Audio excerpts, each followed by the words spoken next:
We are the Iron Disciples. In this podcast, we talk about bodybuilding, dating, finances, with the goal of being a better man, son, brother, husband, and father, with the focus of building strong families.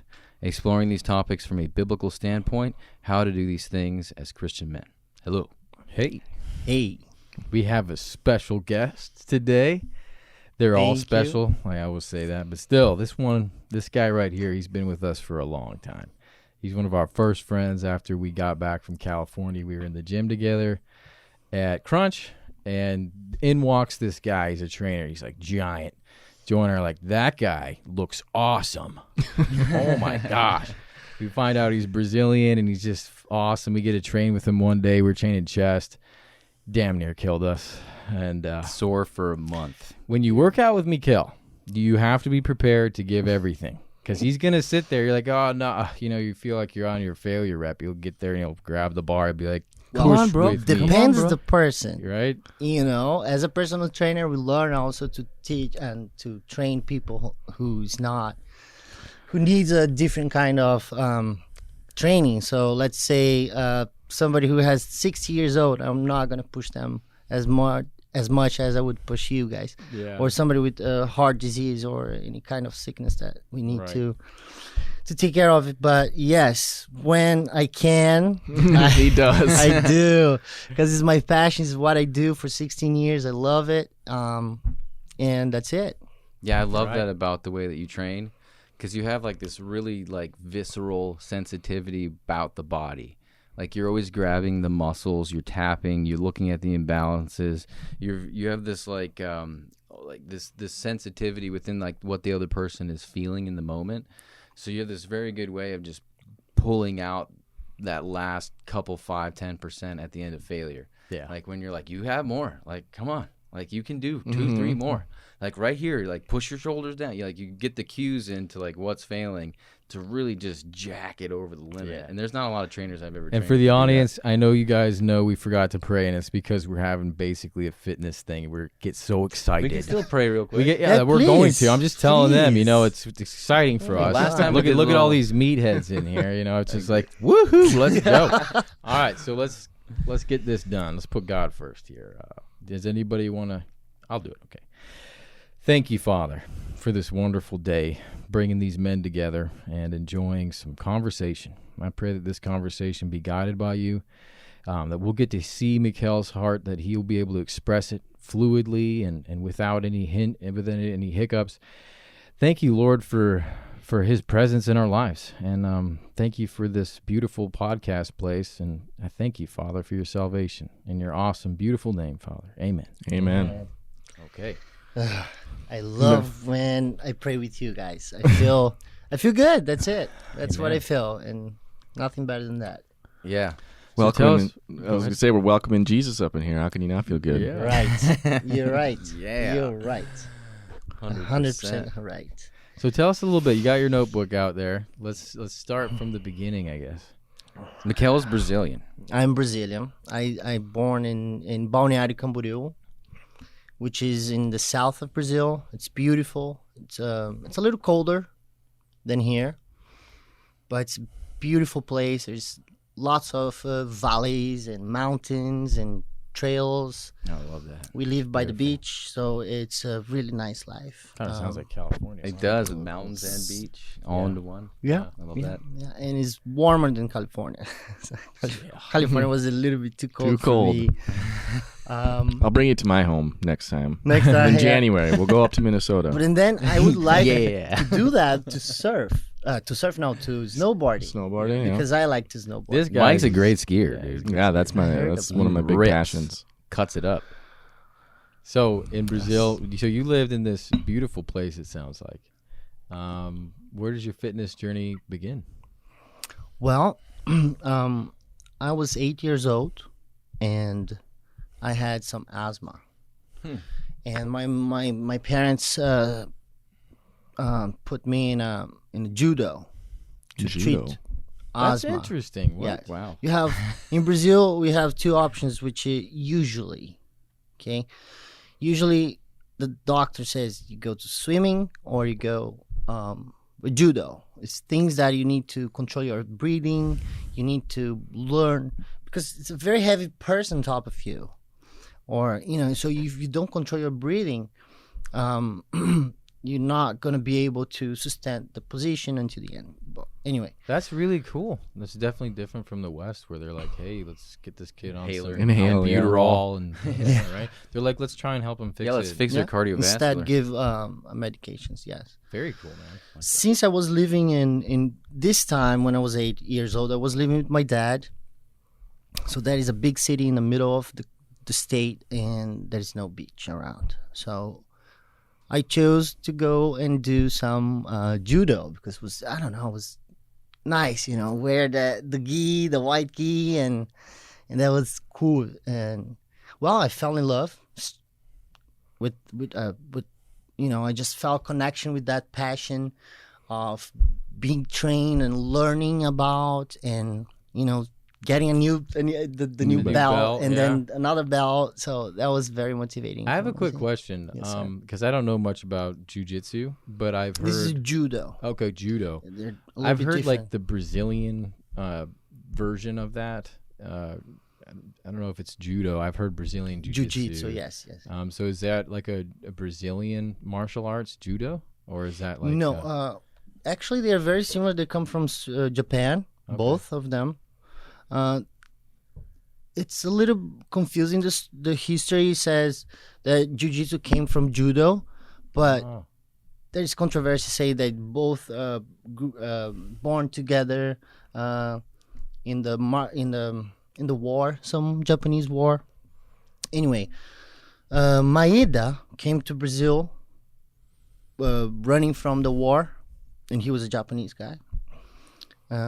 So he started to teach for a teenager his art, and this teenager became like super good on it, and he started to fight other guys on kickboxing, on Muay Thai, and he started to win all of them. Maeda was too strict to Japanese way, so the Brazilian teenager, which I don't remember his first name now, he's a which is superstar. which is terrible, but it's Gracie. His last name is Gracie. He comes from, well, he's the first one of the Grace family. That's which a big is- family of fighters. Is, Oh, no is kidding, who yeah. create the UFC. So they own the UFC for the first 2 years, What? and then Dana White and Dana and all the the investors bought from them for $1 million, That's nothing. or 1% of all the sales of the UFC. And they didn't accept that day because 1% is nothing. Well, today would be like 23 millions. I don't know, so much.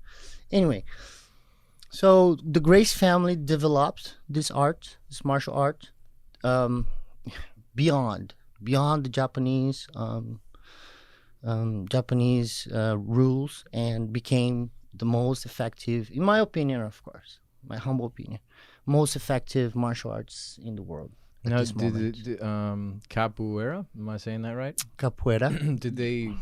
Now that's a Brazilian, Brazilian, straight Totally. Brazilian. and that's like dance and sort of. I Yes. guess you'd call it martial arts. Dance fight. Yes, Dance it's fight. a dance fight. Did they take some of those things and use that? The Gracie family, or No, no? Okay. Jiu-jitsu is completely on the ground, so you're going to wrestle and then you're going to submit. Period. Capoeira doesn't have contact Oh. unless you're fighting, in the street. But capoeira never has contact unless you do something wrong, or of course if you want to trip somebody, and that's okay. But you don't have any kind of Competitions Yeah. for it. I mean, you have competitions, but you don't have any contact. Contact. Never gonna hit anybody. So that started when we had slaves in Brazil, 200 and something years ago. The slaves had to protect themselves, right, against the how I call the name, the owners Slave of the owners? Slave owners. Yeah. Mhm. So they had to protect themselves, but they didn't know how to. So they got this Wow. thing. They create the thing that they the owners, the slave owners could not figure that they were training because they didn't want them They had to be hide it. They had to be right? clandestine. Yes, right. so that's why the dancing they put the music Oh, to how hide smart. that dancing. It's producing actually making you better, faster, stronger to protect themselves, of course, first of all, and second, when they try to leave, they used to try to leave no to escape. Yeah. They would escape, and the slave owners would go with dogs and kind of an army to get their slaves back, of course. So they would fight with capoeira. So that's where That's starts. where it was born. No, Yes. clever. I had That's no, how yeah, it how is. Very clever. That is Camouflaging it. In Yeah. dance. It's very pretty effective. awesome. Yeah. It's very effective. It's just you need to apply what you learn to the context. So if you learn how to do capoeira and you probably don't know how to hit somebody, but if you hit, probably gonna hurt. Yeah. But if with capoeira you can get that knowledge and then learn a little bit more about Muay Thai, kickboxing, which I did. Exactly, I did this. I started in judo. I went to capoeira. Capoeira, I went to kung fu, kickboxing, Muay Thai, and then jiu-jitsu. Wow. Wow. That's a lot, man. Yeah, a couple of years. So you started with 10 like years. general what would you call it? It's not just because I don't Like very think athletic, capoeira like is full just body. like what's the term for just like kung fu, jiu-jitsu? What's the overall Martial arts. Is it a martial art? Yeah. Okay, cool. So your fitness journey began in martial arts. Now was that because you said the asthma, obviously. It started there, Right. and I was very hyperactive. Like I had the ADHD. ADHD, kind of is a mild, but if Pretty I would sure I had stay that too. home, I would. But if I had something to expend that, just to expend the energy and focus on something, I would do very well, very good. And so how far along did this run with your fascination with martial arts? You did this for how long He's until still doing it. Well, I Yeah, know. I still do it, Jiu-jitsu Until he crossed over into sort of Until I the fell in love with the gym, gym. Bodybuilding. Right. bodybuilding. Because I know you never stopped. I'm not saying that it was like gym or I martial stopped arts and for stuff. many years. Oh, but, really? Back and forth a little bit. You kind of just got back into jiu-jitsu I again, just right? got back to jiu-jitsu. Oh my god, I'm so happy. I'm so happy. I'm learning so much. He's been tempting me into it. Him and Mike. Yes, I'm he's thinking of very him. nice guys. thinking It's of- not about beating anybody. It's about to protect or to know how to protect yourself and your family, which I think is very important. If somebody I comes agree. to threat you guys, I would like to know how to protect you guys and protect myself and even protect that person to be, punched in the face, because jiu-jitsu, you can wrestle the person, you can submit, and the person is without one punch, So it's Subduing them. nice. Yeah, just not killing them. Just not just holding, just submitting. Like, okay, done? Are you done? Because you're not going anywhere. Right. You're here choke. I mean, are you done? Or if you're not, I'm gonna choke you out and I'm gonna Right. sleep. You've neutralized the threat at that point. There we go. Perfect. The way you put. Yeah. So how did you cross? So you do what gained your interest? So you're already interested in your body. Obviously, when I was young, it was the kids in school that knew karate or anything. They were always like super cool. It's like, you don't mess with that kid, because it's a macho thing a little bit. But then you go to the point where you're like, what's this gym thing about? What attracted you to getting into the gym and Bodybuilding. So- because you got a lot of expertise, a lot of it. I've learned so much from you. So let's hear some of that background. So going back a little bit, in the school was very. I used to studying like community schools, let's say like that, and was a lot of guys wanting to fight me all the time. For some reason, because I was for some from- reason a big, good-looking guy I was, over here. No. Like, I was super trying. skinny. I was like 120 pounds. A little soaking. And I was out. this, 5'10", 5'11". So I was very skinny, very light, fast, and agile, but light, right? So I would get in fights in the school or whatever, skateboarding or whatever. It's very common there. You have fights. So I was training Muay Thai at that point, and kickboxing and capoeira. I was like into You're busy. and I was doing competitions in kickboxing, and preparing for Muay Thai. Anything, whatever. I was Immersed. I was into. And then my master, my instructor said, you're very good, but you're very light. Look at all our colleagues here. They are, chunkier, chubbier. Like so Paulo, like he's a dense dude. yeah, and they were working out, and I wasn't, because I was like doing 3 martial arts. How I'm gonna work out? You know what I mean? So I said, okay, I'm gonna put capoeira aside because I've done so much, and it was not so exciting anymore. Because I started to do those flips, back flips, and side flips, and I hurt a little bit my knee. So it kind of, man, this is nice, but I don't know, it's hurting my body. It's a lot of jumps. So I said, okay, I'm going to focus more on kickboxing, and Muay Thai. And my master said, you need to get some muscles. And I saw all my friends working out, at the gym after the session, the kickboxing session. So I said, okay, I'm going to start to work out, And how old were you when you made that decision? 18. 18. I was 18. All right. on. So no gym, no bodybuilding, just martial arts till 18. I would work out at home since 13. Like push-ups. Yeah, because that's a part of it, right? Like judo, like you're going to do push-ups, right? Yeah, but I mean, I would get home after all my, school, blah, blah, blah, blah, blah, everything. I would get home and I would do push-ups, bars, pull-ups, and crunches. Just to expend that energy. I don't know why. I always like to just I did that as a kid too, and you're not getting much out of it because you're doing like, I did 20 push-ups for the day, I'm done. Yeah. Woohoo! 200 push-ups. Yeah, you have to get up in the high numbers to get gains. Yeah, all With sets body of 25. And Right. That's why I would do 25 times 4. Yeah, then you put your 100 legs on the push-ups. bed, get an incline Get push-up, incline and then you're really in trouble. So 13, you were kind of getting engaged in some of the pressing movement, crunches, Yeah. pull-ups. Up to 18. Right.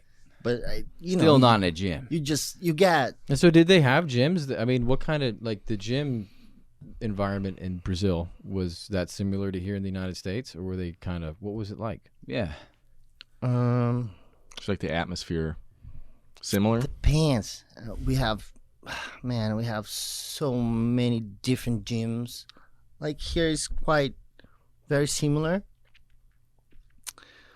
We have very poor communities, gyms, which is just everything rusty, and It's they like have no Ronnie rules. Coleman's gym right there. No shirt workout. I mean, Metroflex. yeah, and then you have the ones that Tetanus looks shot like when you leave. Yeah. it looks like a high-end studio, which everybody, personal trainers look like stars, and everybody's super rich. So depends. Right. But we do have gyms that look like EOS or Crunch. Cool. The atmosphere is very similar. Yeah, but they're smaller.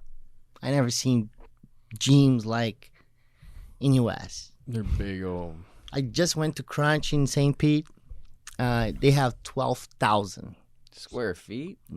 No, 12,000 clients. Whoa. That's insane. And it's double or maybe double of US. Whoa. So it's double of That's size. freaking huge. Yeah. And it has everything you can super imagine. Walmart stuff. That's better than Crazy. amped. That's where you're going. So you're not going to amped. Going to I don't know. I haven't been amped yet. I thought you so did. I It's thought going you to said be it my kind of next. sucked over there.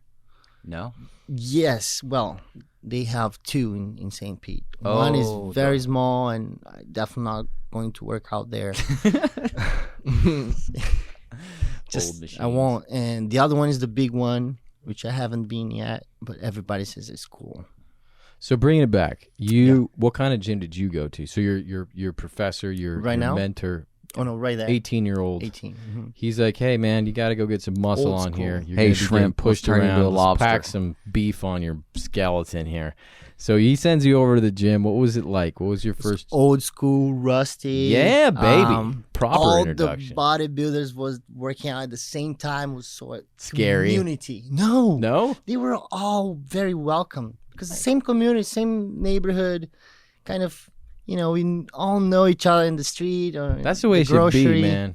Yeah, we see each other in the grocery. Hey, what's up? So it was old school, straight old school. I had a good instructor.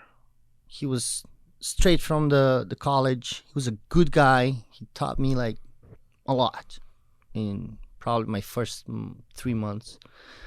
And then I met a guy. He was very short, but he was so jacked. Like so jacked in comparison with all the guys in bodybuilding, you know, the same group. And I would see him working out with half of the weight, all of them. Half of the weight in a different pace. And I got to him, say, hey, how you like this, doing this weight, you know, just It doesn't make sense. Yeah. tell me.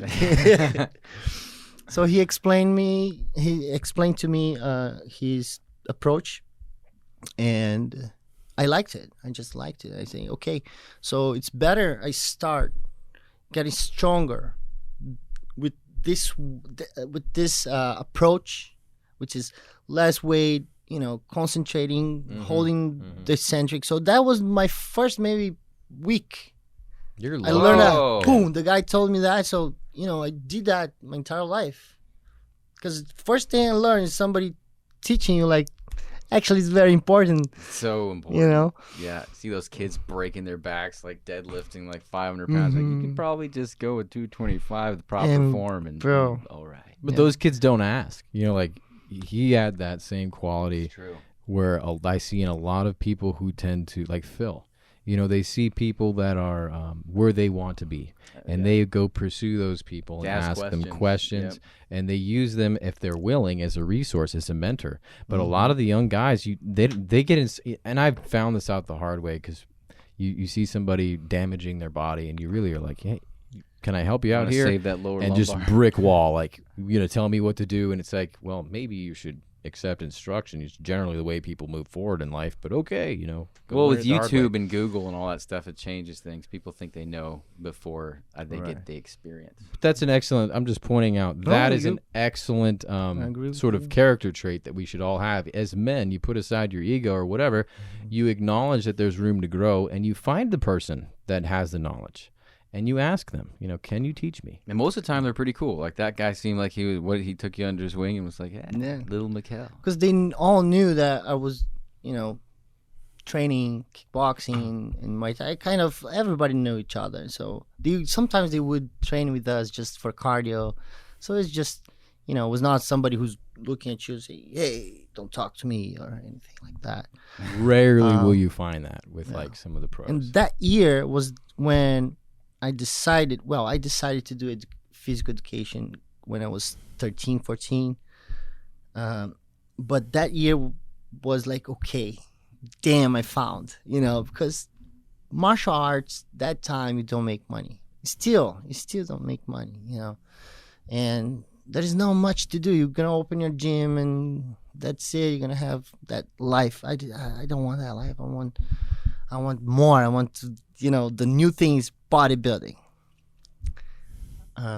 So I fell in love, and then I read about eating protein and carbs, and that gave me like 12 pounds in 3 or 4 months. Yeah. You know, just add to my, I was like, first 6 months I got so much muscle, guys. So much muscle. Everybody was impressed.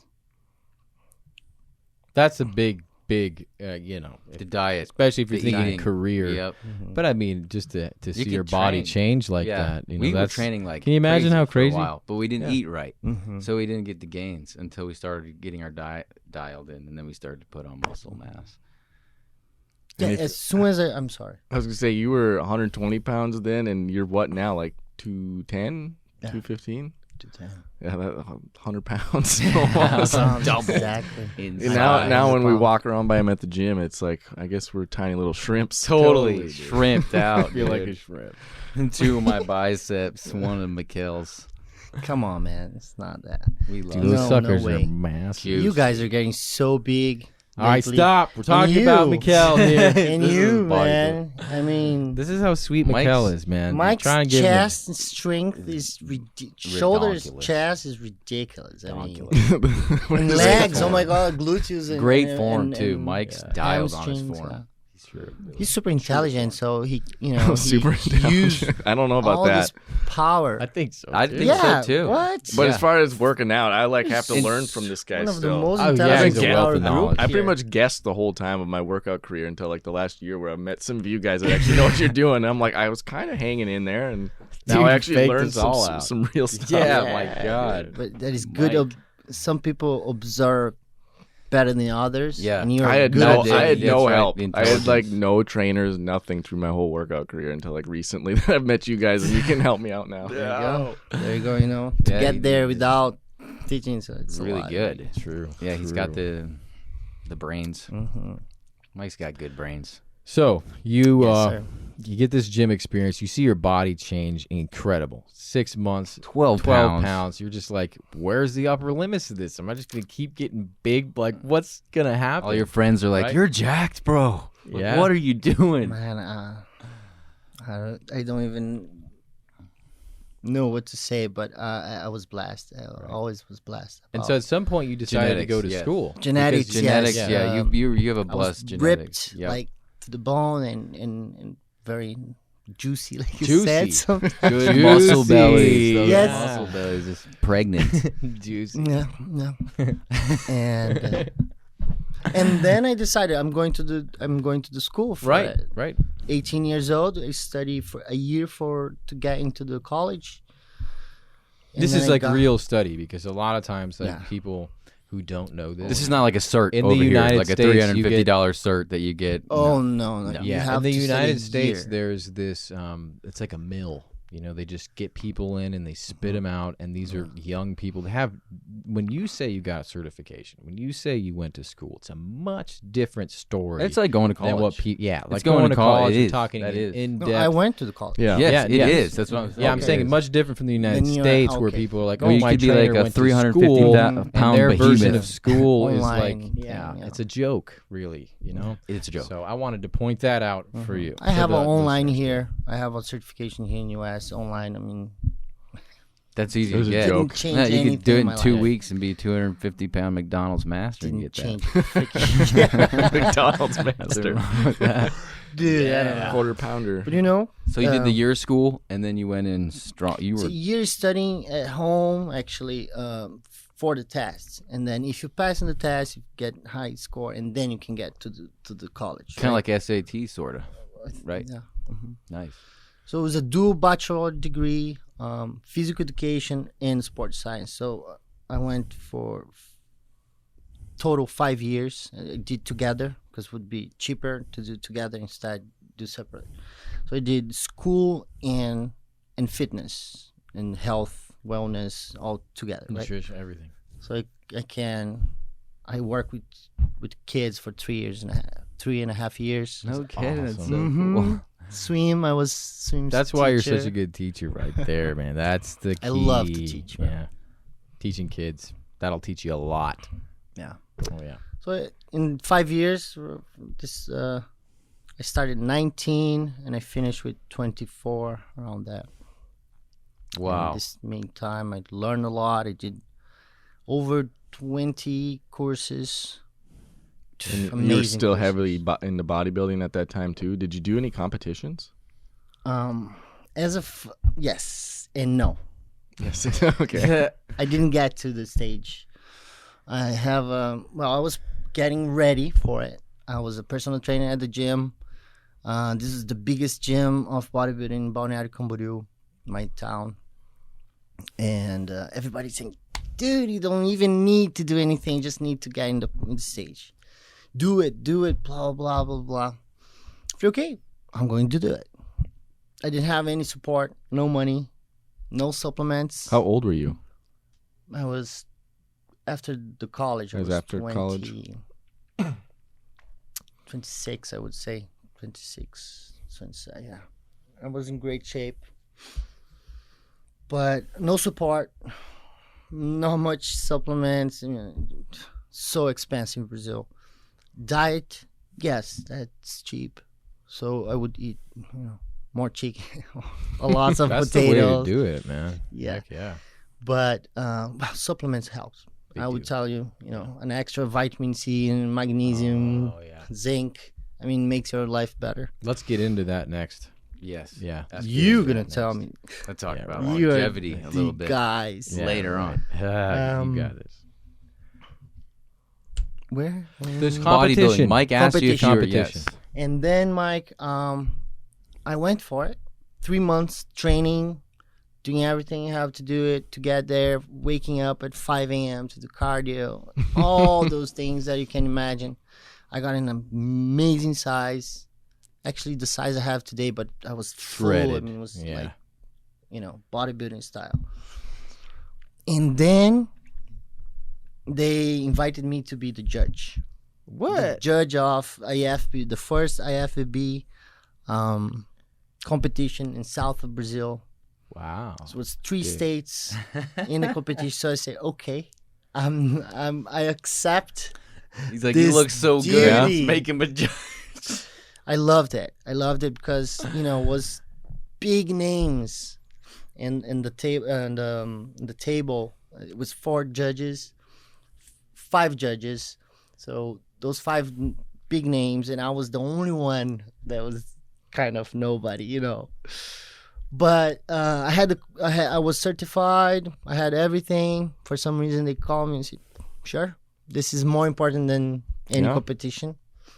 So yeah, I did that, and then after that, I was just very focused in training and making money.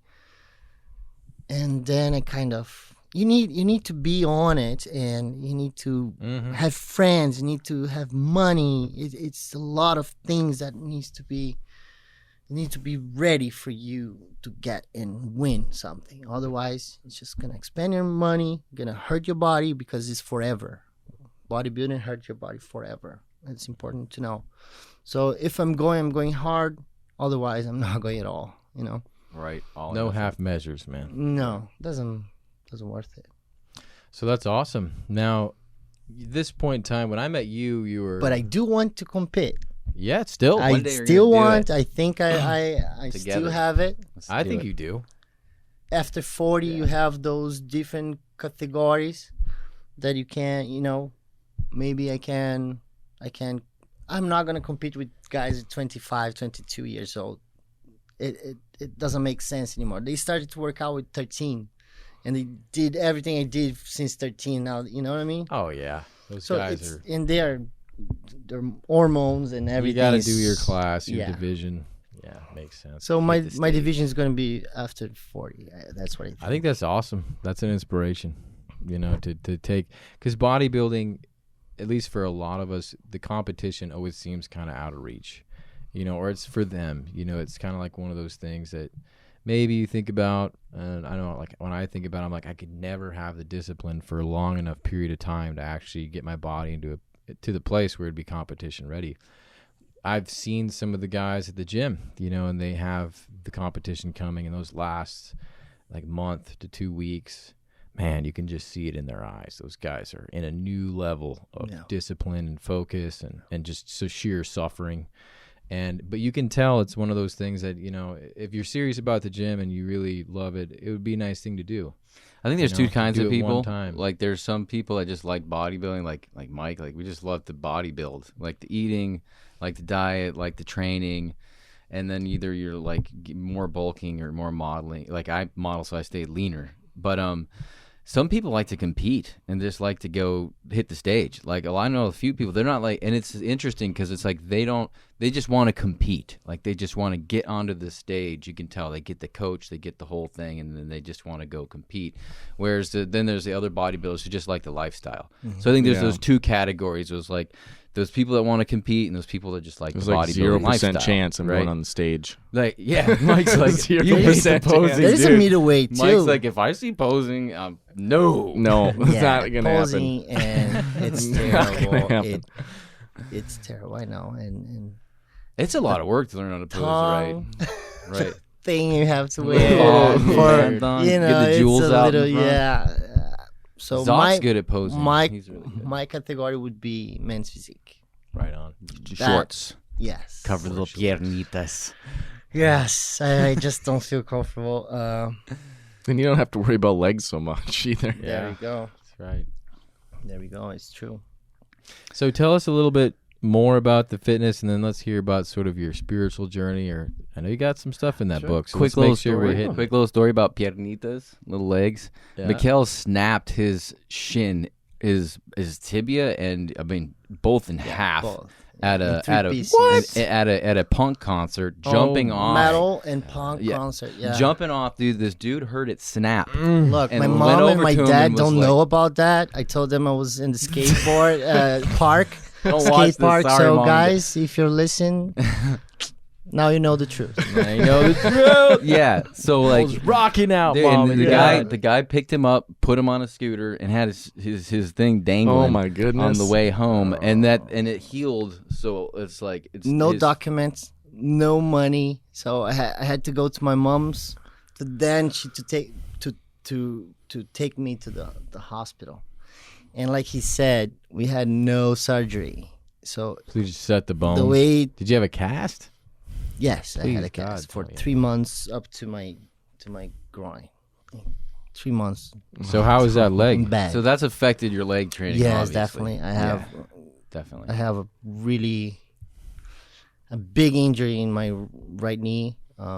It's not injury, it just doesn't It's not aligned. it's not aligned. Yeah. So I need to work out very specific movements and different angles. Yeah, Right, work around right. your limitations. Yep.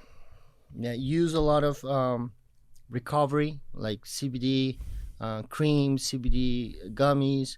Ibuprofen sometimes when the kinesio tape, which is something that I have been using. It's amazing.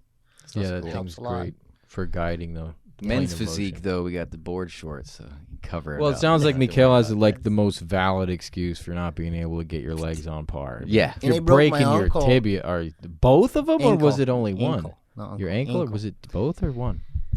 in the same leg, but only one. Yeah. Not in the same play. I was not in the same day. I was doing judo, and I So was you 8 broke years both old. legs, both- See, that's why I'm afraid of doing jujitsu and judo and all that, because I'm like the twisting and all these motions and the cranking of stuff. I'm like, I don't know if I'm gonna be able to do that in bodybuild and feel like just like Was in stuff. between classes. Just you crank stuff. No, we were- cranking legs and arms. We were around. jumping from freaking second floor to some like mattresses. The Guys are doing big some mattress parkour. Yeah. So yeah, we were just kids, having fun. Let's Yeah, jump let's off jump. a second story building. Great Jump, ideas, make- young boys. Give me Yeah. a kick in the air. Yeah! And then when I fell on the floor, my ankle just turned and broke, and That's so- so fun. so starting there, I have this ankle in the same leg. It's not.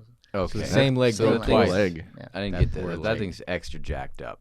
So my ankle doesn't have a good mobility, and that produces a bad form. Bad form produces injuries. And Right, it's goes 'cause it's right at up the the bottom, knee to right? the hip, Yeah, it to goes the back. to the It goes side, right side, up. side. Did you ever have injuries from martial arts at all? Good question. Right now, Right now, I pull muscles all the time, and I have my. you're not gonna get him to go now. Not going. No, but look, listen. I'm a bodybuilder. Pulling know- muscles is not conducive to muscle growth. What can I say? It's my fault that Micro lesions I only. didn't stretch. It's my fault that I didn't warm it up. It's my fault. It's not his fault. It's nobody's fault. I was by myself doing a movement on the floor because we train, different things, and that's it. I need more flexibility. I need to warm it up before. It's my fault. It's not about the art. The Yeah. martial arts didn't do anything. Okay. Okay. Mhm. Guys, you need to come and watch one day. I will Well, take the video. please. Yes, I'm doing At that. least Let me know to when. know. Let us know. We'll come. And I'm debating. I will maybe sign up. What's that Jewish thing or that dude was telling us in the song?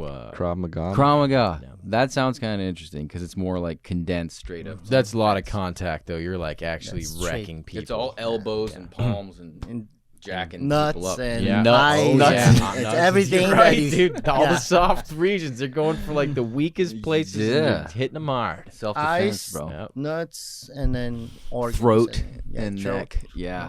Yep. Roadhouse. Yeah, the dude told me he got punched in the neck by this guy and pissed his pants. Like, and I was like, really? Like, you got punched in the neck by somebody? And he's like, yeah. He was a police officer. He's like, yeah, I pissed my pants, bro. I was so embarrassed. I was like, it's not your fault. Like, Just the someone thought punched of you in being the neck. punched in the neck. Like, I'd almost rather just be taken to the face. Yeah. Give me to the face. It's not to my poor little, like, there's nothing there, man. No, you It's getting like roadhouse. esophagus. You got some, like, You can't even like tense it veins, up like, I know, before you're that. just what like, are you how gonna do you do? protect it? Like, it's just to get Turtle. punched in Nerves. the I feel like you just Yeah, the die. nerves. Like, you just vertebrae. Seriously, bro. Yeah, no. It's no. a bad place. Big traps. Yes.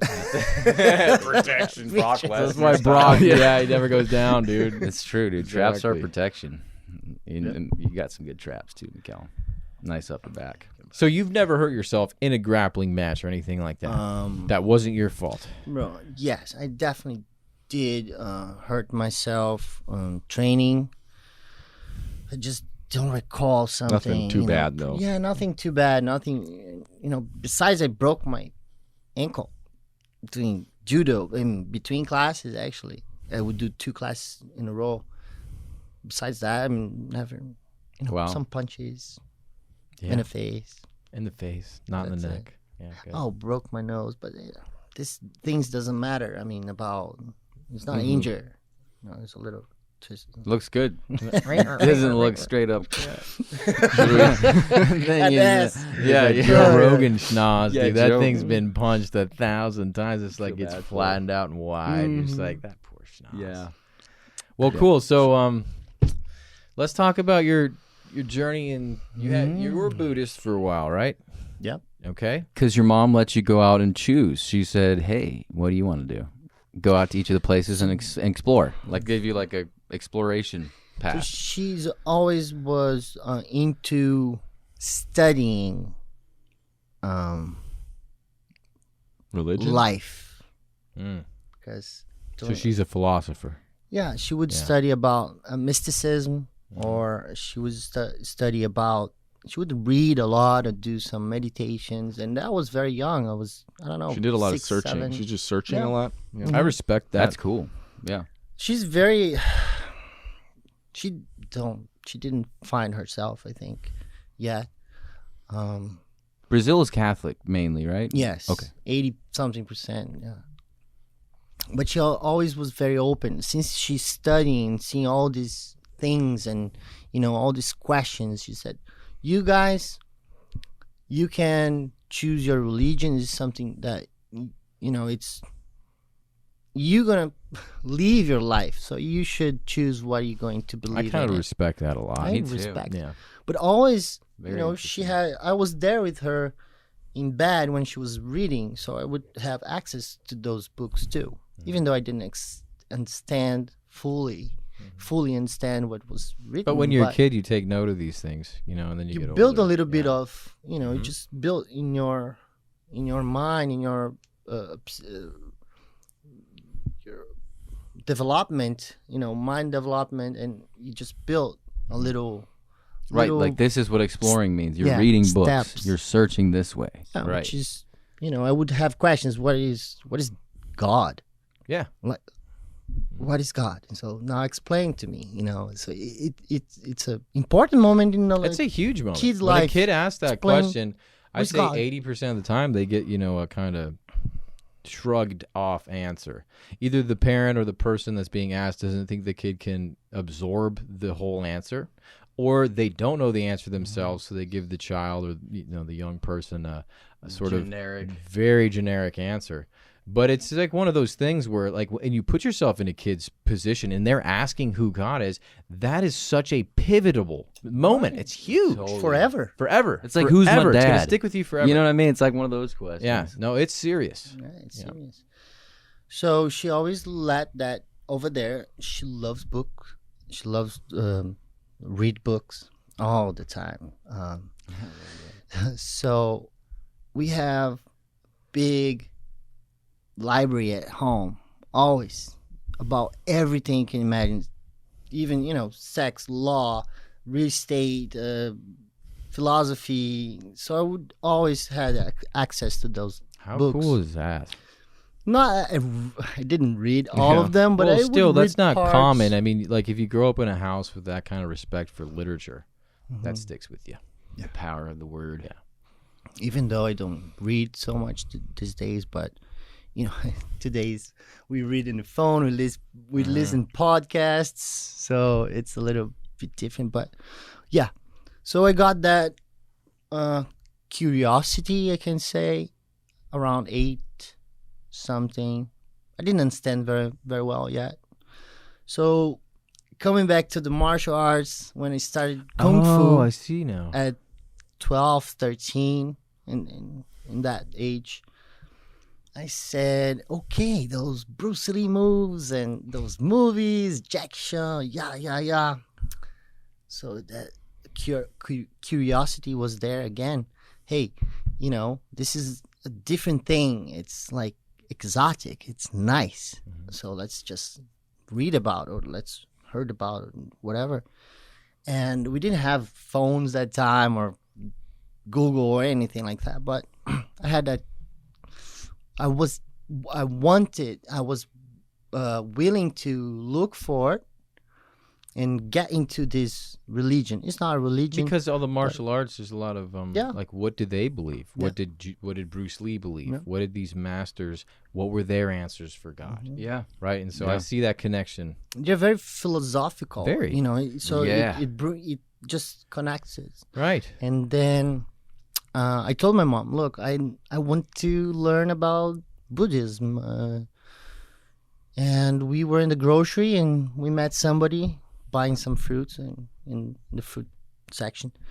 And something came to talk, blah, blah, blah, blah, Buddhism. Oh, we are we are the first family. They were the first family to bring that branch of Buddhism to the city.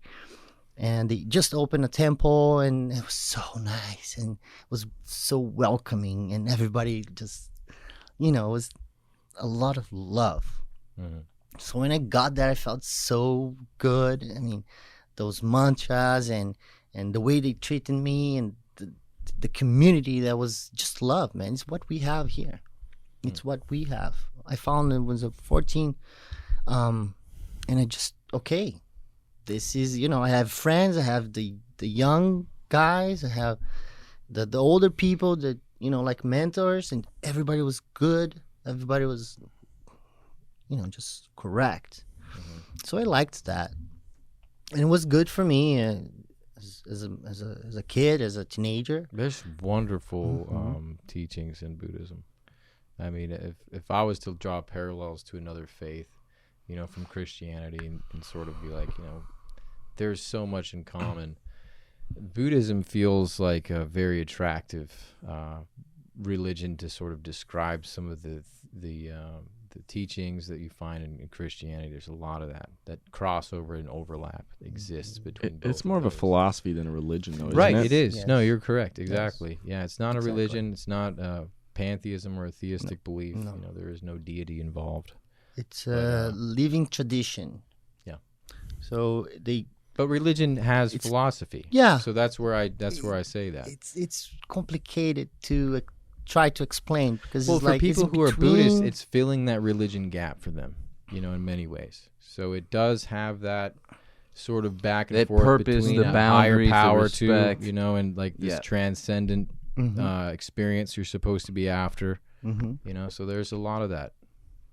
which I don't know what- means in the end of the day means be a better person, Mm-hmm. do good, and receive receive good as well, because if you do good, probably you're gonna receive good as well. Right. I don't There's know a if symbiotic I nature. made you. It's, Yeah. No, that makes sense. Well, goodness propagates goodness. You know, it's Thank you you. reap what you sow. It doesn't mean prosperity, but it means goodness. And Goodness, is yes. very different. Well, here's the issue from I take. Here's the prosperity. issue I take with prosperity, because when you say I like, just want for to make that instance, clear. the prosperity Yeah. gospel is very, very much a term that in Christianity we look down upon. But on the surface, if you're just to take those two words and put them together, it makes sense. Yes, when you believe in Christ, your life is supposed to prosper. However, it's not your material life. You know, if your material life is prospering and your spiritual life is taking a hit and being destroyed, is diseased, That is because of not material, good. You're not actually prospering. So Not let's good. get real with the terms. You know, let's take it back. You know, prosper means to actually prevail in life. Agreed. You're prospering spiritually versus materially. Exactly. Yeah, and we see that's happen with all kinds of words now in the political ethos. You know, there's a libertarian, liberals. You know, and all these words begin to be sort of sabotaged by the culture we're in now, and we should take them back. You know. Yeah. One thing I like about Buddhism is that they have like this reverence and respect for the world, for like the actual living things of this planet. Plants, Yeah. animals, They really take people, into that seriously. rocks, Right. trees, and it's very nice the way they see, the way they live. You know, they don't believe in a god, which is the gap, but they live a very, very prosper life. Yeah. Well balanced, I think. Like, Well They're not balanced. into like a bunch of materialism. They just want to absolve the self and like really try to be as helpful to the world and as connected in like a real way to things around them. Not like overly, crazy. Like they build Which their was my temples issue with like mysticism. on a mountain. When I heard about mysticism and started, I was trying to understand some of my friends that were mystics, and it just became such a. It presented itself so individually within each person that the word mystic really described nothing at all. At the end of the day, it was like just meant New like Age I'm doing my own terminology, thing, John? and you have to. It's completely, but they won't tell you that. Because mysticism actually does Sounds like mean something. you're God. No, mysticism does actually mean something, but the people that I've found generally in my life who apply mysticism to themselves and use that, they're not really actually doing that. You know, it's different for every single person. Whereas Buddhism, you see that there's It's like a collage. if you're gonna call yourself a Buddhist, you have to act appropriately. Yeah, You know, you have to sort of have tasks. yeah, there's a certain way that Buddhists expect you to act in the world. Yeah. You know, and you have to be accountable to that. Otherwise, you're not a Buddhist. Because if you Right. believe in what, the principles, you won't do bad. You won't do. And that's the key you word won't is do it. believe in a principle. Yeah. That principle is principles are solid. They're not something that can be moved around, right? Mm-hmm. So when the mysticism, a principle was very undefined and nebulous, and it usually wasn't actually a principle. It was just a ill-formed belief, is what I found, emotionally based. So that's why I did respect the Buddhists, because the philosophy, when you look at philosophy, it has to have. And that's why we like mathematics, right? So it's this because of this and this equals that, right? And so Buddhism has that explanation within it to help, especially young people trying to figure out the world. They start to see the world in the way that starts to make sense, so you see the connective tissue between the plants, the rocks, yourself in this world, what's okay to do, Respect. respect, Respect. those kind of things. So that's why I have respect for the philosophy of Buddhism. I'm refraining from calling it a religion, although I do think it is in some ways. So how'd you come to Christianity? Well, Or I'm how'd you meet? born Yeah. in a Christian family. Catholic or Catholic, Catholic. yeah. So I would go to the church with my cousins or some of my parents. Not my mom, but more uncle, aunt, cousins. I found a youth group that I liked it, but I don't know. I didn't fit completely. I went for different branches of Christianity just to try. When I was looking for Buddhism, I also tried different, evangelic, Protestant. I just wanted to feel good. where I feel good. When I get there, I feel good. So you just would like go into the Going church and be all like, of- "Does this all thing kinds. work in here?" Nope. Just trying out These something young else. people, you're having fun too. Yeah. To doing that, you're That's kinda knowing cool. people, you're socializing. So it was cool. It was girls too. So it was all good. Is there a lot of Buddhist girls? No, Is there a lot of young Actually, people? no. Is there a Actually, lot no. of young people in the church? in the In church? Brazil. Yeah, just like in the Christian churches you were Yes, trying. There's a lot of yes, young people. yes. Okay. Yes, a That's lot good. of young people. And so you bounced around a little bit. Where did you feel welcome in any of those places? I like Catholic cathedrals. Oh yeah, they're They're beautiful. beautiful. I just feel good, reminds me when I was a kid. So the feeling of to be in a big, quiet, or in a mass with all that ritual, it's beautiful. I agree. But I felt better. I felt good in the Buddhism, in the Buddhist temple, because Yeah. it had some lake and it had some kois, and just it was a Yeah. garden. That's that beautiful. We could take care of the garden also. So it was a very different approach. It's like like our reunions would be in somebody's house, super informal. So it's something that was easier to keep going. Right. And the young guys is so cool. And I found like a group of young kids my age, and we just become so much attached to everybody. We would go party together. We would go do everything together. So it was a nice community, a nice feeling. You're okay. I fit in. right. Cool. I You have live friends together. that likes the same things, and yeah. And then that's the Buddhism, but the Christianity.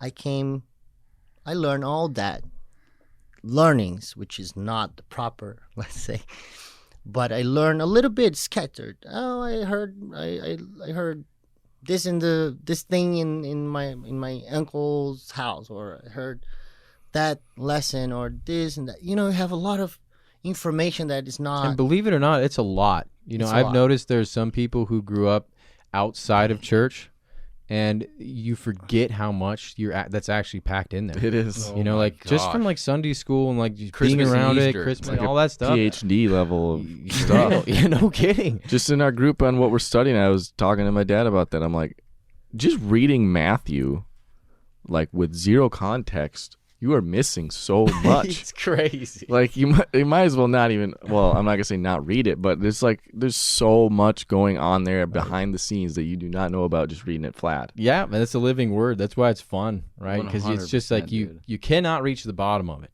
and that's the way God made it. But at the Nobody same, can drives you there. no one knows it all. And you God have knows to it all. do by yourself, which is beautiful. Yeah. It's a nice journey. But the thing is, like even being a child, that you grow up in a home, your parents may not be religious to the point of where they're making you do things or anything, but you hear it. Like you said, you're picking up something. Your you're uncle picking up says something. You there. get these little You know, bits and pieces, and you get an idea. You're making a picture of what Christianity is. or, Europeans are like that. We were talking at the gym that day. So Europeans are very similar to that. They are kinda, but not, but yes. because you lived in Portugal for a while, right? I did. Yes. Well, how old were you when you left Brazil? First time was 21. I went to Spain. Wow. I went to Spain for a year. Those international exchange in the college. Yep. So I did that in Spain. I had great opportunities to make some tests on amateur teams or basketball, or handball, Really? and Cool. it was very nice. The learnings, it was very hard though. I never studied so much in my life. I learned how to study in Spain. Like, was full time morning and afternoons, and I would work at night. Wow. And like I would have to translate the Portuguese because the college say, okay, you can go, we help you, blah, blah, but you have to do those tasks. You need to present three different um, articles from this college in that college. So you would have to translate the whole Wow, thing dude. and then present to the class in Spanish. Whoa. So we had that task, but very nice because, dude, you know, If you want to learn material, learn. you translate it. Dang. thing. You learn it.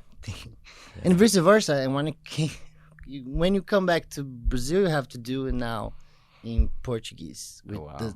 the articles that you learn over there. Whoa. So it's very nice. This exchange is a lot to learn, a lot to do. But I fell in love with physical education, fitness, and definitely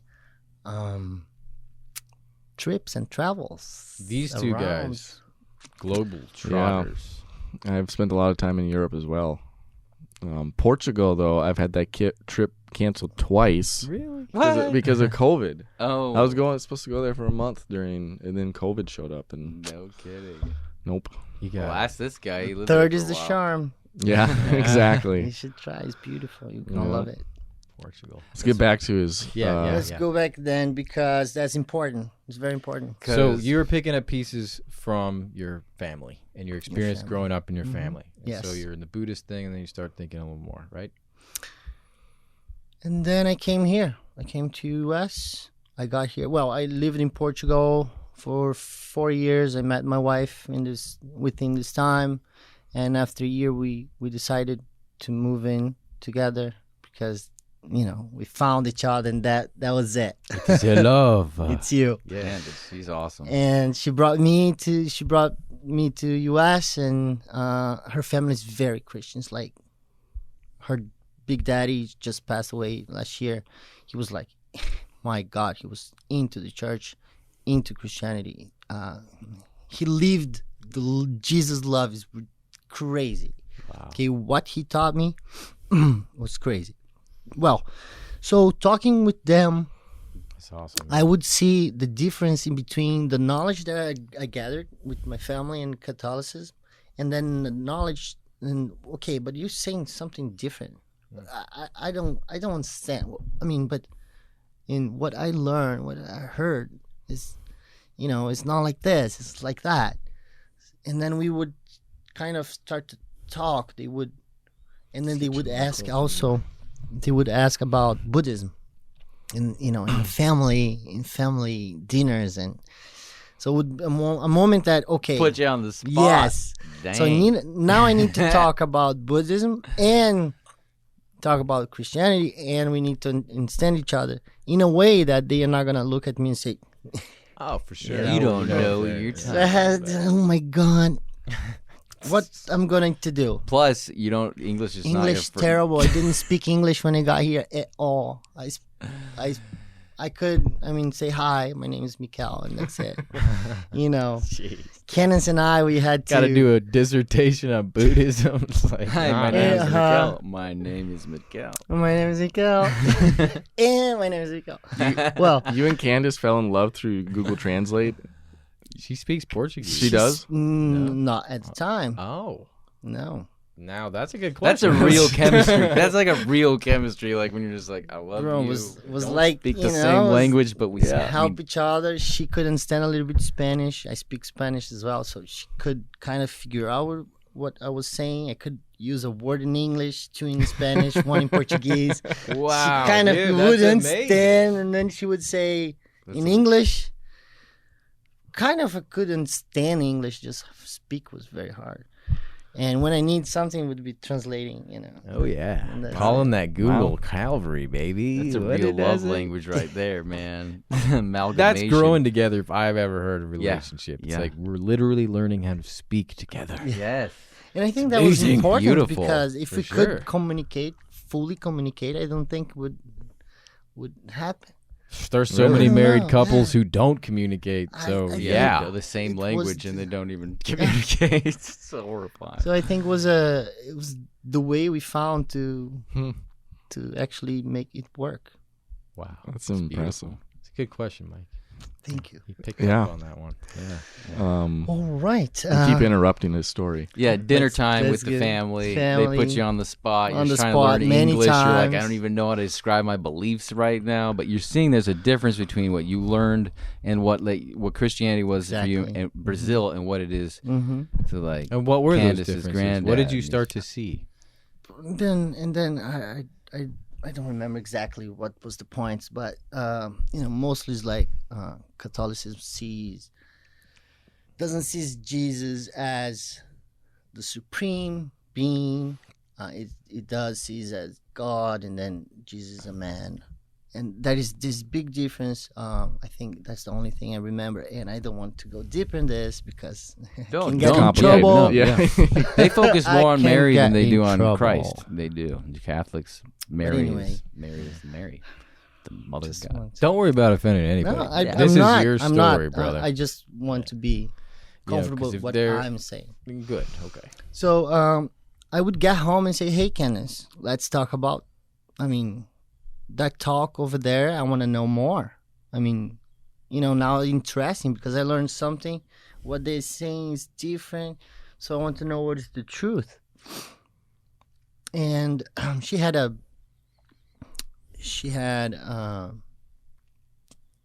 bad experience with religion.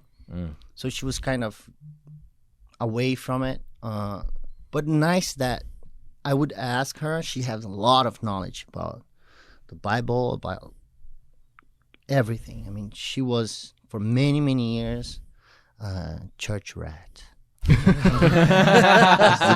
gym rat and the church rat. The gym rat and the church rat. Hilarious. A church rat. But yeah, she had this traumas and she was away from. But I could ask her. Of course, I can relate to that. Everybody sitting around this table. probably have. Definitely. We've been scorned by the church to some degree. That's just people. Yeah.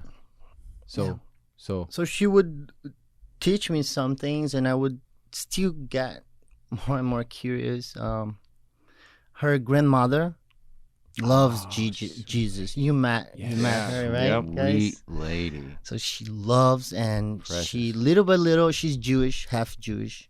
So little by little, she started to, introduce some. She would give me a booklet about Passover or a booklet about. she's educating you. Yeah, little by little, because she likes me, she loves me.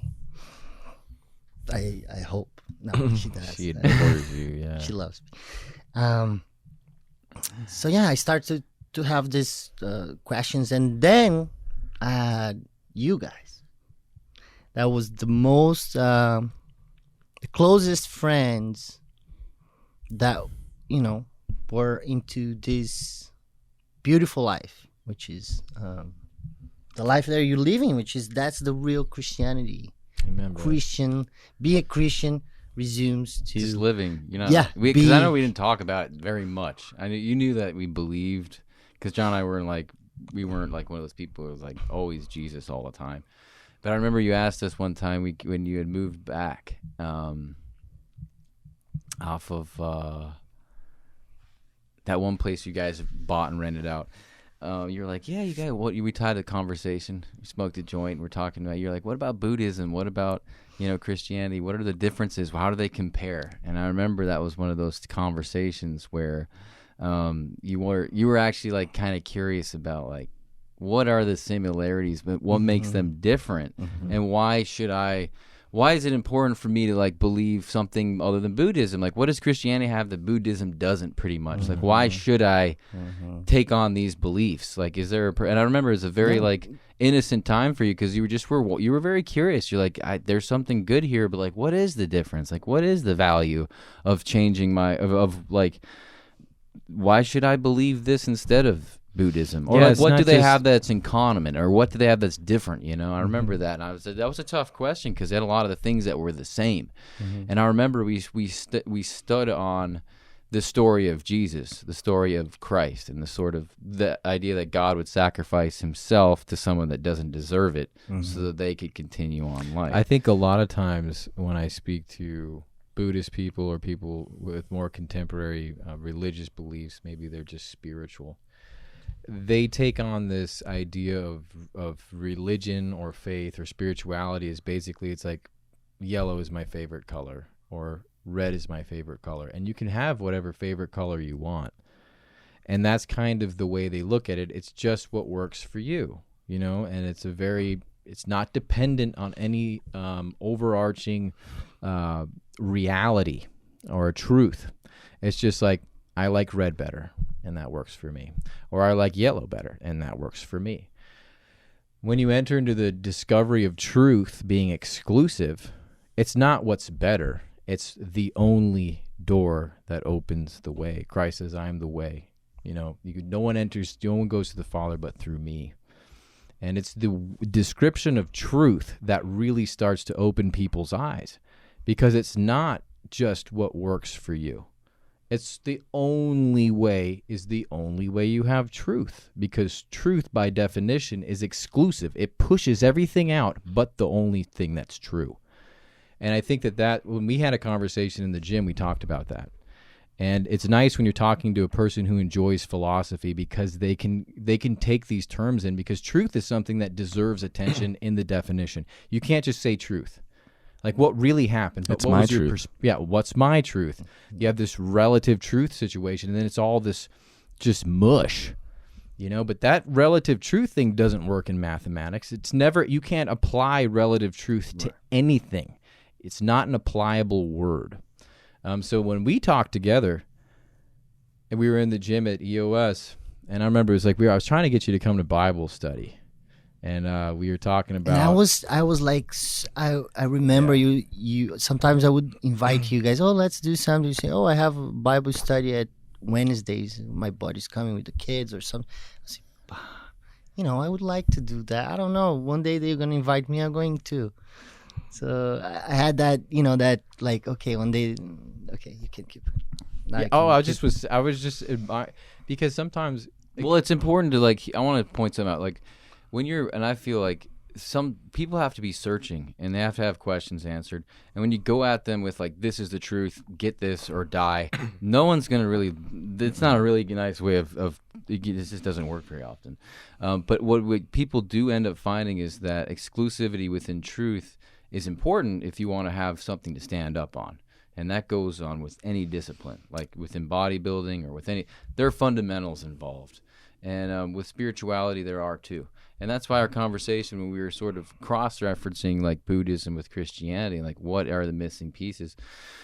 What separates them? What makes them similar? Why do you like it? You know, well, it's because that conversation actually worked with Mickel because he was a philosopher. That was before you guys were because at EOS. when I talked to him about truth, I knew that the door was open because of his. That's what I wanted to point out. Philosophy. He's predisposed by actually believing and taking the Buddhism faith. And first, that was the first thing I had to figure out when talking to him.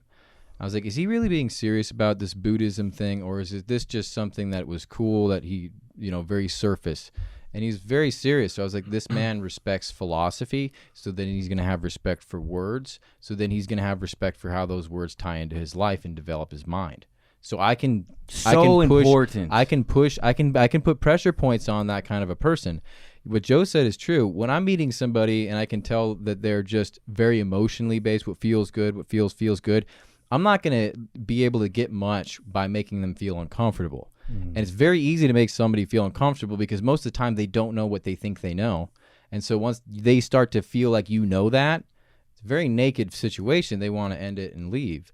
So you want to comfort them, and you always want to speak in love, right? Mm-hmm. So if somebody's got these big holes and gaps, you acknowledge it. You don't put shine a light on it. Look, you don't know what you're talking about. You try and show them love, and eventually they'll start asking you, hopefully. That's the idea.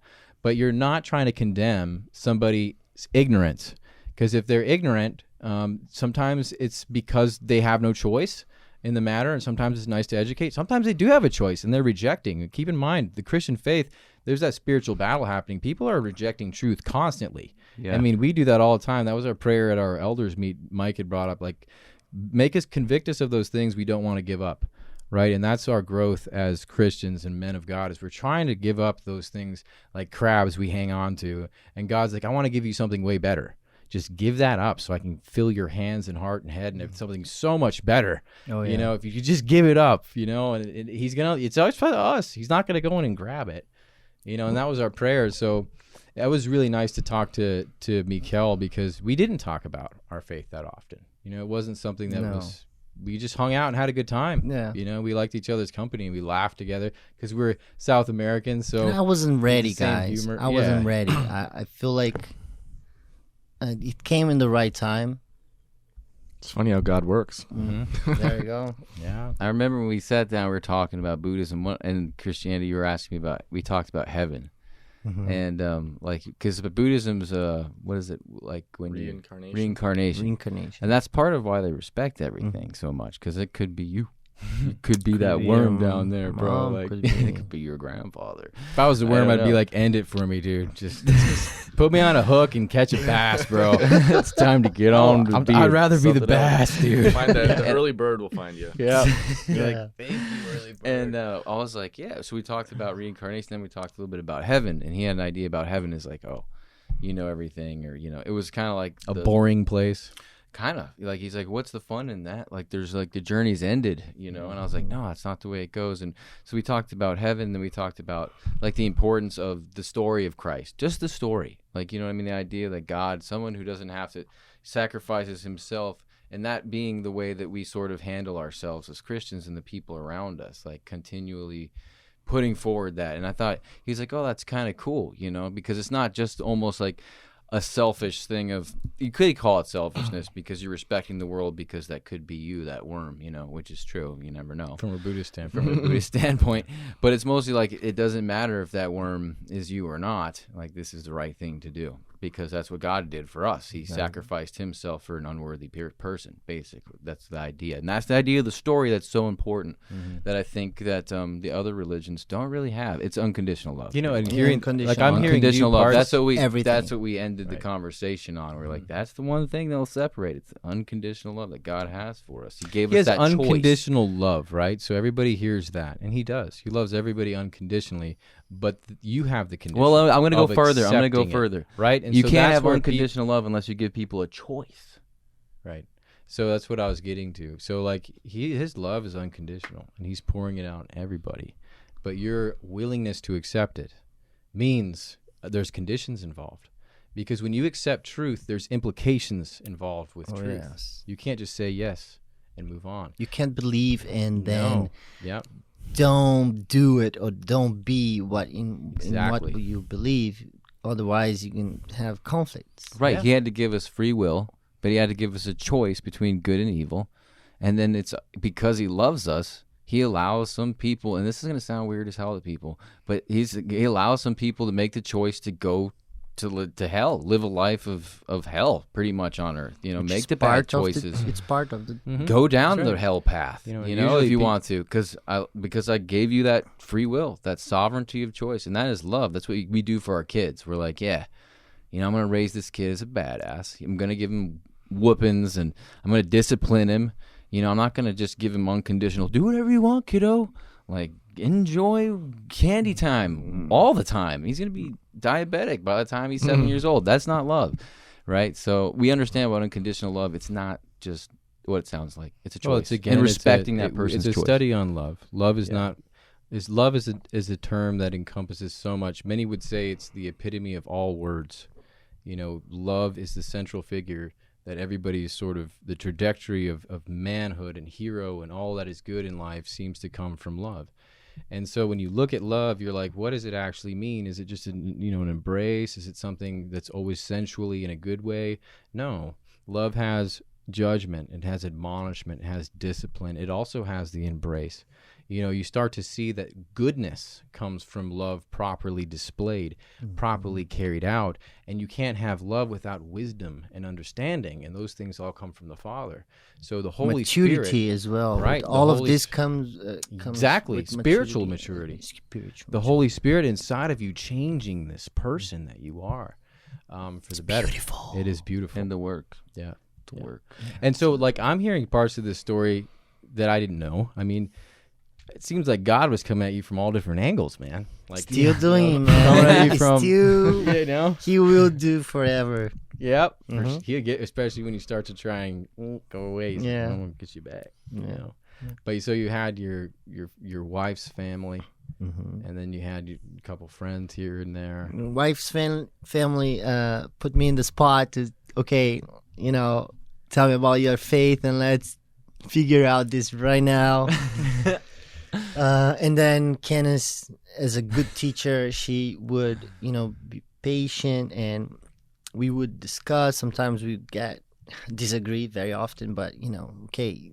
So That's good. so it's good to get into this position. Then I met you before, but I know you before, but you inviting me to go to the group, and all that was super important to just give the last thing. Okay, this is I remember it. Yeah, I remember you got your Bible. And you Mhm. brought it, and you're like, I got one. guys." Beautiful. This is my my first Bible. Yeah, it's I've beautiful. been waiting. I've been waiting to ask this question, so I'm gonna pull a little Candace family moment here. Put you on Yeah. the spot. Sure. When are we Sure. when are we gonna baptize you, Mickel? Wow, I have been thinking about that. Yeah. All right. But I want something too special, and then I haven't talked to you guys about that, and okay. so I would like to be in Hawaii. in Hawaii. That would be super special for me. Okay. Of course, I know might that be it's moving not there, easy. right? One day, hopefully one day. Mickel loves Hawaii. It's beautiful. It's all that love we were talking about resumed to 4 islands. It's 8 islands, but you can visit only 4. It's just He likes to surf Unbelievable. too, people. Yeah. Mickel's a surfer. Yeah. He loves not good surfer, but He loves I love He to loves surf. it. He's stoked, bro. And yeah, Well, you can always get baptized twice. You can have that really cool baptism in Hawaii, and then you can have a Siesta Beach thing's Siesta pretty Beach, awesome. yes. I mean, With it's the like bros, #1 the bros beach. aren't going to be in Yeah. Hawaii. yeah, but imagine all That's the true. bros in Hawaii. I don't- Can you imagine that All right, when you happen? win the I'll go. lotto, let's do I'll that. go. Yeah. I mean, Hawaii that's sounds not. great. It's not. Yeah. Well, You can these think guys about are, that. whenever I think big trips, I'm like, ka-ching money. You guys know how to travel cheap and smart. I don't know how to enjoy Yes. myself. I just work all the time. That's pretty much how I do. Yeah. But I've been doing stuff with Mickel. And we need to change doing that. I know. yeah, we need to we're change doing that. it. We're doing it. Hard. We are changing I that. like to work. We're bringing them with us to Hawaii. Yeah. Yes. I got a weird guilt thing going on. Yeah. Got to figure that out. It's gonna be good. Oh my Yeah. God. Anyway. And yes, Okay. we can talk about this first. I was baptized, Sure. by my family in a Catholic baptism when you're younger. Protestant. Okay. Oh, so proper. So weird that my mom's Yeah, it is my kinda mom's weird. family is Catholic, and my dad's family is Protestant. Okay. That's cool for So you, then- though, man. You saw both sides. Yeah, That that's is really Kind of, good. kind of. Yeah. But I went to visit my dad, and he baptized me. Like, We're boom. getting this guy. Yeah, we're dunked. gonna baptize in this church. Let's see if he goes in this way. That's awesome. How old were you? So when you are were- baptized. Yes. yeah. How old were you when Okay, you were that's good. baptized? I think it was 4, Oh wow. 5, Right on. 5. Well, if you I want to was- do it again, let's I just have want- fun. I've You been know, I've here's never a- talked here's- about baptized that. Here's what I'll before. say about Do baptism. It'll be really brief. When you have that personal relationship, because when I was 7, I was baptized, and to be honest with you, I did have a deep awesome. belief for God. My stepdad at the time, he described Jesus to Joe and and like I just knew he was real. I was like, that guy is God, and yes, because our mom was a seeker too, and she had yoga and Buddhism and the whole 9. Man, she didn't leave one stone unturned, and she was always trying to find the truth. And so when Jim came into our lives, he presented Christianity, and it was like this Jesus guy made sense to that little 7-year-old brain. Because we didn't have And fathers. I don't know too, why it did. So, yeah. I didn't even hear a lot of the story. I just knew he was a good man, and I was like, that's the God that makes sense to me. He baptized us in a little pool down in Miami somewhere. What? Yeah, I was 7 How years old. Cool. But still, I remember when I got older, I wanted to do it again because my walk had deepened, and I was like, I just feel this closeness to God like I hadn't felt when I was just a kid. And so we got baptized again. We were at church, and it was a very transformative moment just due to the closeness, you know? And so, like, I'm not the kind of guy who's like, yeah, if you were baptized when you're 4, you know, this sealed deal, it's done. No. But when you're close, you know, when you have that, it's one of the commandments that Jesus said, you know? Well, it's almost like renewing your wedding vows or yeah, something. for sure. I think about it when I jump in the water a lot, actually. Just think about Well, it's the like idea of communion every rebirth. time you eat, you know, you're I really think about it, yeah, breaking that when I bread. eat. If you're being thoughtful of these things. But to make it more serious for you, because I think that you have received your salvation in a very real way. You know, I see the change in your life. I see the fruit. You know, and this is what people look for when they're trying to say, is this a false conversion or is this a real conversion? Is this person being sincere and earnest in this beautiful thing that we all enjoy so much, because we want to see that happen for everybody. And it's like, well, there's another there's another gift. It gets better, guys. I you know, do like, want so to. that's the whole baptism thing. It's really exciting. There, John, You you know? got him. Yeah. So, because, you know, Yeah, Jesus, I he do. got baptized. He didn't need to get baptized, but he did. And, well, he did need to be baptized, but not in the same way we did. Right. And he went full-fledged into the ministry. Who knows? Well, yeah. He came already baptized, right? Yeah. Kind of in a Holy Spirit way. Yeah, that one. and Yeah. He was came- baptized born already. for a little bit of a different, Yeah. for a little bit of a different reason. But still, because he was the example for us, we can see that after he was baptized, he entered into ministry. So one of the more exciting parts that I like to share with people is, like, I like to tell people that their lives and the presence of the Holy Spirit gets more intense. You know, like, that's what I like to think happens. Like, And I the do want spiritual that. giftings. I Yeah. do want that. Yeah. So you're going to start a podcast, right, Mickel? You're going. This to, is still on. this is very you know, cool. still thinking about it. Today I was talking with a Brazilian doctor that works with CBD and cannabinoids. So I have been. I'm getting old. Yeah. No, you're not. It's funny. Everybody gets old. It's normal. It's, you know, it's part of life, and you get more injuries. Also, I work out sometimes like crazy. Sometimes, you know, not always you work out completely perfect. Sometimes you're not there for workout. You're there to just grind those iron dumbbells and, you know, feel better. Yeah, so you don't flip out the guy cutting you off in traffic. Yeah. So I'm feeling more and more the need of to learn about supplements, about fasting, about new drugs coming, exercise, workout, etc., etc. And one of the first persons that I know that do like fasting very often, and it's you guys, right? You used to do 3 days every Yeah, couple- 72 couple- to 86 hours every 4 weeks. So that Right was around there. wow. You know, I heard of, you know, I have read about, but I never went and study like a freaking article that, you know, it's based science based to say, okay, wow, okay, I can see that, I can stand that, and I tried to say, okay, I feel like this, I feel like that. Of course, it's not optimal to gain muscle, but it's optimal to live longer. I say, okay, wow.